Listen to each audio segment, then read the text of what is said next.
Hello guys, welcome back my YouTube channel.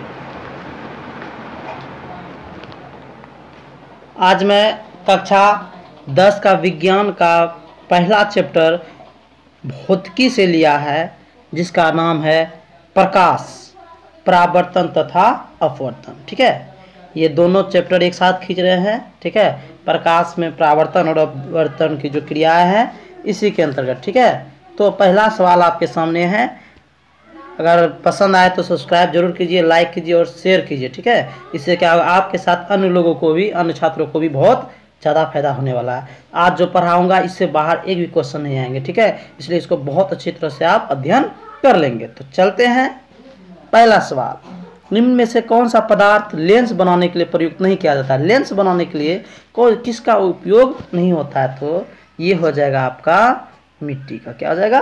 मिट्टी का। ठीक है, दूसरा है, एक उत्तल लेंस की क्षमता 1 डायोप्टर है तो उस लेंस की फोकस दूरी कितना होगा? ठीक है, तो ये हो जाएगा आपका, ठीक है, जैसे ही उत्तल लेंस बोलेगा, ठीक है, उत्तल लेंस, तो उसमें प्लस होता जाएगा। ठीक है, चलते हैं अगला सवाल। किसी बिंब का वास्तविक तथा समान साइज का प्रतिबिंब प्राप्त करने के लिए बिंब को उत्तल लेंस के सामने कहाँ रखना चाहिए? ठीक है, कोई बिंब है उसी को प्राप्त करने के लिए हमको कहता है कहाँ रहना चाहिए, तो ये आपको रहना चाहिएगा फोकस दूरी की दुगनी दूरी पर। ठीक है, तो अगला सवाल है आपके पास, किसी गोलीय दर्पण तथा किसी पतले गोलीय लेंस दोनों की फोकस दूरी -15 cm है। दर्पण तथा लेंस संभवतः कितना होगा? ठीक है, तो ये हो जाएगा आपका दोनों अवतल होगा। क्या होगा? दोनों अवतल। लेंस तथा दर्पण तथा लेंस संभवतः क्या है? दोनों अवतल हो सकता है। प्रकाश के अपवर्तन के गो नियम है? तो अभी हम पढ़ रहे हैं, के गो नियम होता है? 2 गो है। प्रकाश के अपवर्तन के कितना नियम है? ठीक है, प्रकाश के अपवर्तन के 2 गो। ठीक है, परावर्तन के बोलेगा तो परावर्तन के कितना हो गया? इसका भी 2 गो होगा। ठीक है, ठीक है, तो ये भी दोनों का क्या होगा? 2-2 हो जाएगा। ठीक, चलते हैं, नेक्स्ट सवाल आपके सामने है। उस सवाल का नाम क्या है? उस सवाल का नाम है, सरल सूक्ष्मदर्शी में किसका उपयोग होता है? तो किसका होता है? उत्तल लेंस का। किसका होता है? उत्तल लेंस का। ठीक है, तो ये आपका उत्तल लेंस हो जाएगा। अगला क्वेश्चन पे चर्चा कर रहे हैं, किसी माध्यम के अपवर्तनांक का मान क्या होता है? तो साइन आई बटा साइन आर, साइन आई बटा साइन आर होगा। ठीक है, ठीक, चलते हैं नंबर सवाल की ओर। वो हो जाएगा, एक उत्तल लेंस होता है, कैसा होता है?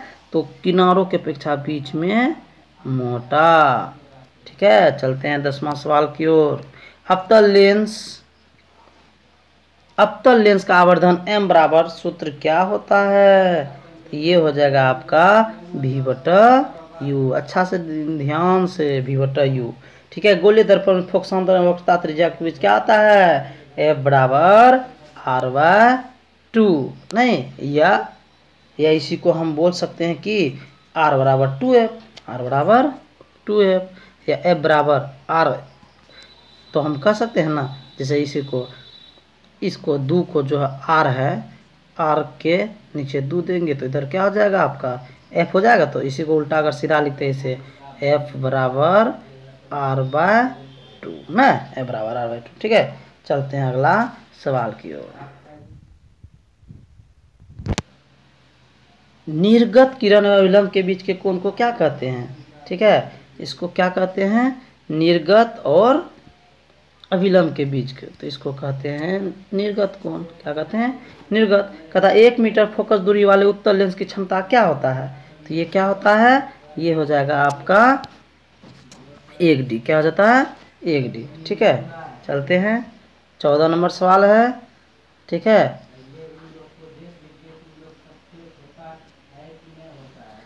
देखिए क्या सवाल,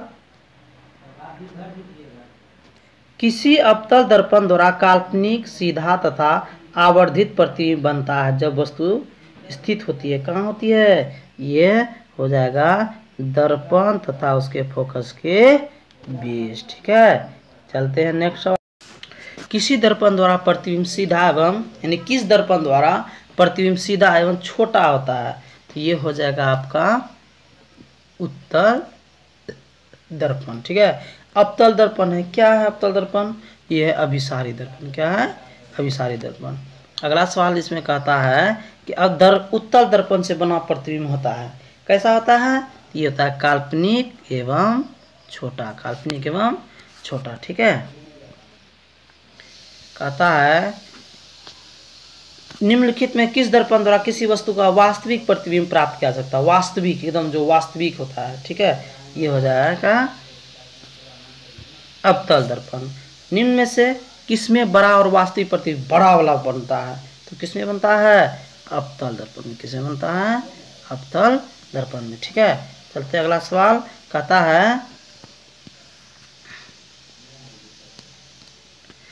है कि समतल दर्पण द्वारा बना प्रतिबिंब हमेशा कैसा होता है, हमेशा काल्पनिक होता है। कैसा होता है, काल्पनिक।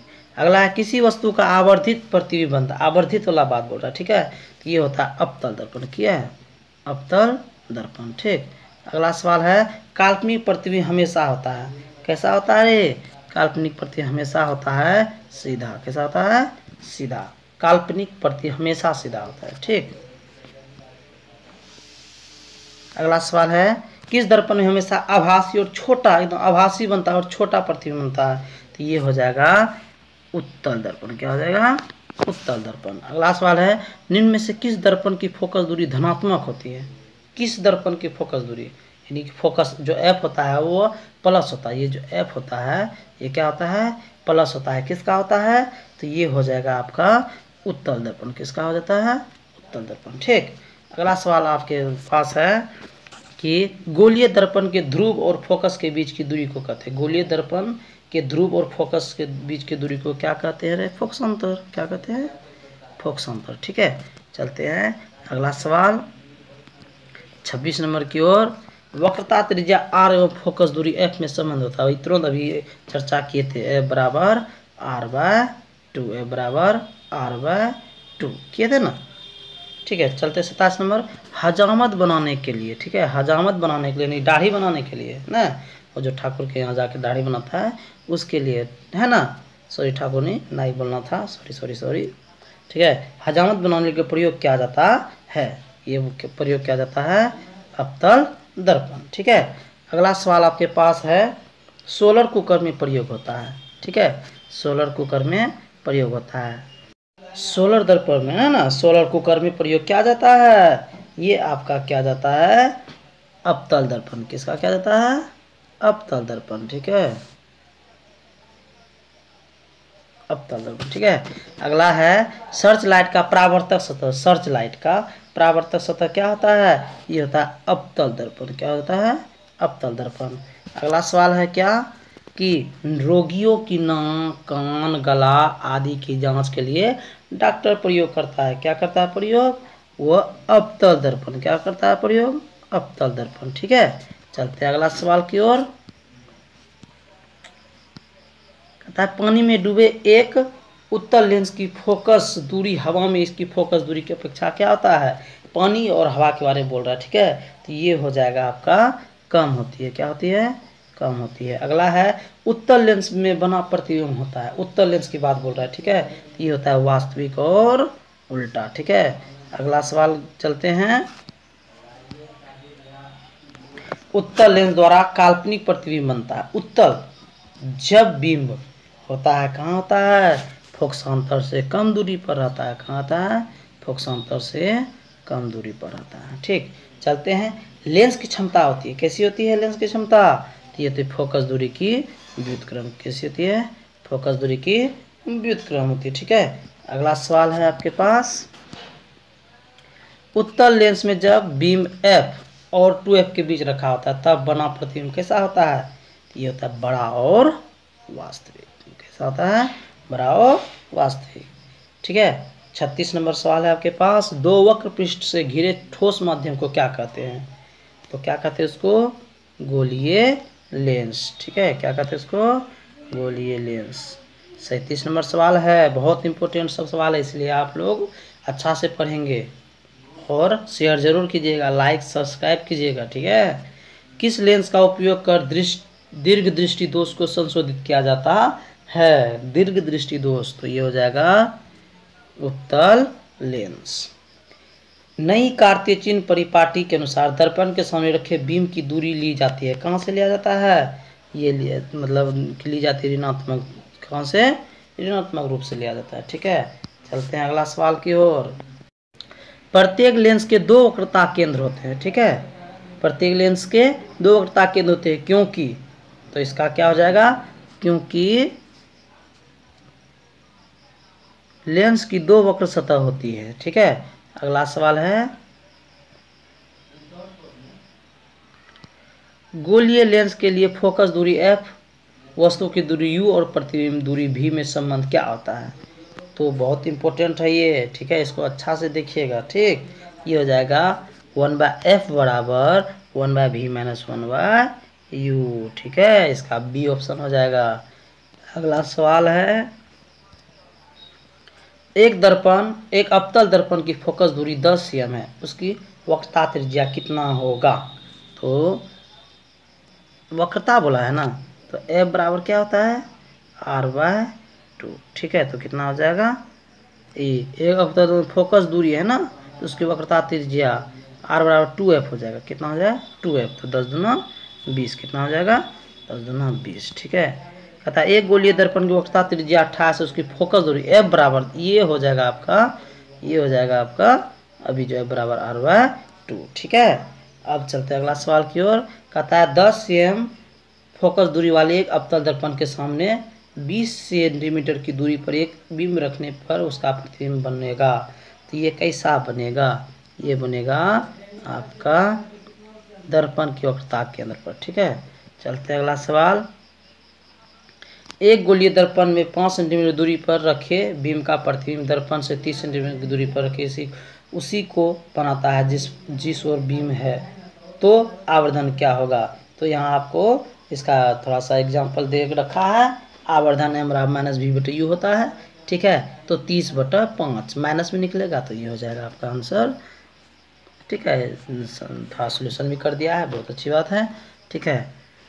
एक उत्तल लेंस से 30 सेंटीमीटर दूरी पर एक बीम रखी है, लेंस से बराबर दूरी पर वास्तविक प्रतिबिंब बनता है, लेंस की फोकस दूरी क्या होता है? तो देखिए f बराबर r/2 बताया गया है, ठीक है। इसीलिए f बराबर कितना? 30 है, तो 30 को 2 से भाग दे दो, तो ये हो जाएगा आपका 15, क्या हो जाएगा? 15, ठीक है। चलते हैं अगला सवाल। 46 नंबर, एक उत्तल लेंस की फोकस दूरी 20 है, फोकस दूरी 20 है, क्या है बोल रहा है? f बराबर कितना है? 20 है, ठीक है। तो लेंस की क्षमता क्या होगा? ठीक है, लेंस की क्षमता क्या होगा? ठीक, तो लेंस की क्षमता के बारे में बोल रहा है, तो ये हो जाएगा आपका तो ये हो जाएगा आपका +5d, ठीक है। एक लेंस की क्षमता -5 डायोप्टर है, इसकी फोकस दूरी कितना होगा? ठीक है, तो इसका हो जाएगा आपका, ये दे दिया है बराबर 1/-5 में करेगा तो कितना हो जाएगा? -20। लेंस की क्षमता 4 डायोप्टर है, लेंस की क्षमता कितना है? 4 डायोप्टर है, तो इसकी फोकस दूरी क्या होगा? तो ही बोल रहा है, तो जैसा ऊपर बना है वैसा ही सवाल है, ठीक है। तो ये हो जाएगा आपका, ठीक है, 0.25 मीटर फोकस, ठीक। अगला सवाल है आपके पास 49 नंबर। किसी दर्पण के सामने चाहे कितनी दूरी पर खड़े हो, आपका प्रतिबिंब सदैव सीधा बनेगा। यह संभवतः किस में होता है? तो ये संभवतः जो है ना आपका समतल तथा अवतल दोनों में बनता है। अगला है, किसी शब्दकोश में पाए गए छोटे अक्षरों को पढ़ते समय आप निम्न में से कौन सा लेंस पसंद करेंगे? मतलब छोटा छोटा शब्द को पढ़ने के लिए आपको किसकी जरूरत पड़ेगा? तो ये ज़्यादातर आपको जरूरत पड़ेगा कितना? ये 50 सेंट फोकस वाला, ठीक है, 50 सेंटीमीटर फोकस वाला, ठीक। कितना है? 50 फोकस दूरी का अवतल, ठीक। तो क्या हो जाएगा? ये हो जाएगा आपका। अगला सवाल है आपके पास, निम्न चित्र उत्तल लेंस से अपवर्तित 4 किरणों को दर्शाया गया है, इनमें से कौन गलत है? मतलब 4 किरण है, बता आपको इसे बताना कौन सा गलत है। तो आपके पास ये है 4 है, इसमें से आप बता दीजिए कि कौन सा गलत है, तो ये आपका हो जाएगा 4 नंबर, ये गलत है। चौथा जो आप देख रही है ये गलत है। इधर से आया यहाँ पे है ना, इधर से जाया यहाँ पे, ठीक है। यहाँ से टकराने के बाद जो है ना ये रिटर्न ऐसे हो जाता है, ठीक, लेकिन ऐसे निकल के ऐसे नहीं होता, ठीक है। चलते हैं, प्रकाश तरंग का उदाहरण है, ठीक है। प्रकाश तरंग का उदाहरण है कौन सा है, तो ये पराबैंगनी किरण। कौन सा है, पराबैंगनी किरण तरंग। दंत विशेषज्ञ किस दर्पण में उपयोग मरीजों के दांत को बड़ा प्रतिबिंब देखने, बस ये तो है, जानबे कर रहे हैं आप लोग, ये होगा अवतल दर्पण, ठीक है, ये होगा अवतल दर्पण। और आपके पास है सवाल, कौन सा लेंस अपसारी लेंस भी कहलाता है, अपसारी, कौन सा लेंस, अपसारी भी लेंस कहलाता है, तो ये अवतल लेंस, ठीक है। तो गाइज हमने कुल मिला के ये पहला 54 क्वेश्चन ऑब्जेक्टिव लिए हमने, ठीक है। ये भौतिकी का पहला चैप्टर है प्रकाश से, प्रकाश के परावर्तन और अपवर्तन दोनों मिक्स है, ठीक है। 54 है, ये पहला पार्ट है, ठीक है, ये फर्स्ट पार्ट है। आशा करते हैं आप लोग ध्यान से देखेंगे, फर्स्ट पार्ट को अच्छी तरह से रिवाइज करेंगे, ठीक है। और बहुत जल्द हम सेकेंड पार्ट भी अपलोड कर देंगे, आप लोग इसको अच्छी तरह से रिवाइज कीजिए, फैलाइए चारों तरफ, ठीक है। सभी विद्यार्थी इसके लाभ ले पाएंगे, ठीक है। तत्काल के लिए हैव ए गुड डे।